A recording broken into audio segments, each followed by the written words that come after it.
বৃষ্টির যে মাটি ভিজা ভিজা ভিজা দেখতেছেন, বৃষ্টি না হলে মাটি শুকনো থাকতো, মাটি এই যে একদম ভিজা ভিজা, গাছ সবগুলো লেগে গেছে। ওই যে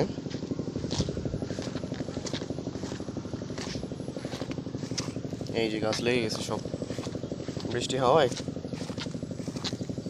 সব মরিচ গাছ। এরপর এবার আসলে ইউরিয়া যে সার কিনে নিয়ে আসছেন ওগুলো দিতে হবে। সার ছাড়া এখন কিচ্ছু হবে না, যত যাই বলেন। এখন আর ওই আগেকার দিন নাই যে মনে রাখলাম আর হয়ে গেল।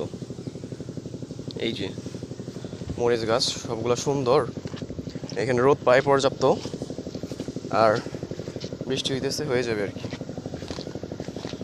এই যে করলা বনছে, এটা হয়ে গেছে, মানে ওর কথা সবই লেগে গেছে আর কি, যা কিছু বনছে। আমি আপনাকে কয়েকটা গাছে শুধু স্যাম্পল দেখালাম, তো চিন্তার কোনো কারণ নাই, সবগুলা গাছ হয়ে যাবে। আর বৃষ্টি হইতেছে এখন করি করি। আর এই যে গাছই দেখেন, এখানে পড়ছিল, ওই যে গাছ হলুদ হয়ে গেছে। আর এইখানে দেখেন এই যে সবুজ, আর এই যে এখানে গাছই হয় বিষ পড়ায় হয়ে গেছে।